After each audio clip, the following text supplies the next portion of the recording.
What's going on, y'all? Welcome back to another episode of Would You Watch It Again, where we review your favorite movies, anime, and TV shows, and at the end, answer the only question that really matters: would you watch this over again? I'm your host, Dooley, and today we're reviewing The Flash, so let's talk about it. The movie centers around Barry Allen traveling back in time in order to prevent the death of his mother, Nora.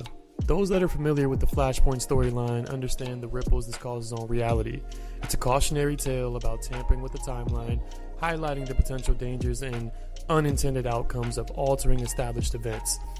As many know, the Flash succeeds in saving his mom, ignoring the advice given to him by his timeline's Batman, played by Ben Affleck.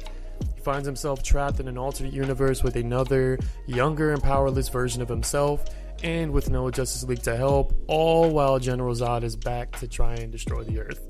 Now, prior to its release, the director Andy Muschietti claimed that no one else could replace Ezra Miller as the Flash, and within 20 minutes of the movie you can see exactly why.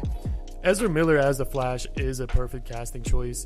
His quirky and comedic timing captures the real lightheartedness of the Flash's personality, but at the same time, he's also able to be super expressive and vulnerable in many scenes, which kind of showcases his emotional depth.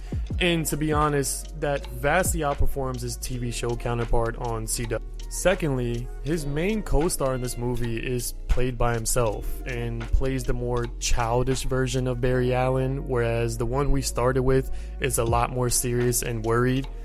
Even though this is not an origin story, we get to experience the Flash's unique abilities for the first time through the lens of this alternate Barry Allen.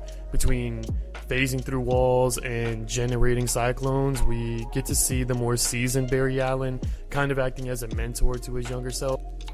Not to mention, the CGI looked excellent, especially in regards to the Speed Force, which is kind of the primary essence of the movie. They really nailed that. Seeing the Flash run was never dull by any means. There was a great attention to detail in the environment, which kind of showcased that sense of speed, but also whenever we see him slow down, he never seems invisible, but rather just fast enough just to get out of. We see time travel explored in a slightly different yet convenient way. Although there are moments that can be changed in the past that would directly affect the future in a linear way, there are moments in the past that are still meant to overlap and or be inevitable. Meaning, although this new universe may not have a Wonder Woman or an Aquaman, there would still be a Batman. Now, the second half of the film is major fan service, as we get to see Michael Keaton returning as Batman. I'm Batman. I'm Batman. Not only was he one of, if not the most iconic versions of Batman that we've seen, but his compelling presence and his portrayal of the character had left such an enduring legacy that it was just amazing to see him have this coming of age moment as the character once again.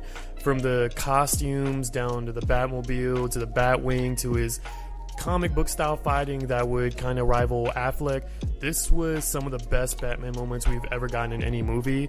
Now, the third act of the film is where we start to miss a step as we see Supergirl's character revealed. Although she's really interesting at first, and it's a nice deviation from the Clark Kent that we know, this is where the movie starts to feel. She isn't given many lines, and her reasoning of conveniently choosing to help our heroes with little or no push feels awkward, especially after being imprisoned by humans. We then see her and Batman get killed off within minutes, regardless of how many times both Flashes try and reset the timeline, making their build-up feel a little useless, but it's also where the use of the Speed Force starts to feel a little stale. Luckily, it manages to regain its balance once we see the Dark Flash, who is an older version of Barry, explain the inevitable intersection of saving their mom and how their reckless time traveling has now caused this multiverse incursion where we can see glimpses of Christopher Reeves and Nicolas Cage as Superman and even Adam West as Batman.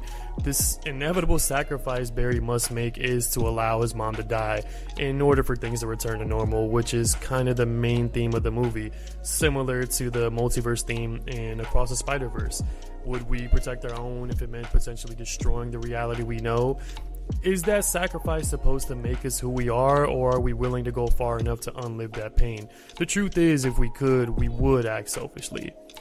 Now, of course, the movie ends in a way that is supposed to reset the DC Universe timeline and set up the new DC live-action universe. As time was explained earlier, Although certain events can change, certain events are also inevitable. We see Jason Momoa return as Aquaman. However, instead of Ben Affleck, we have George Clooney return as Batman, which implies a few characters will be returning for the new movie universe James Gunn is setting up, since we already know Ben Affleck and Henry Cavill are confirmed to not be returning. While it may not be as direct of a franchise rebooting sequence, it kind of allows the characters to shape their next phase as they see fit, while keeping the continuity alive. So, would I watch this again? Absolutely. It's a fun movie. It's the only live-action multiverse we've seen from DC Films. It's found a way to reset the timeline and still explain it in a way that's convenient enough for viewers to accept. And it's got plenty to enjoy, from the fan service and cameos from actors down to the overall performance we get from Ezra Miller.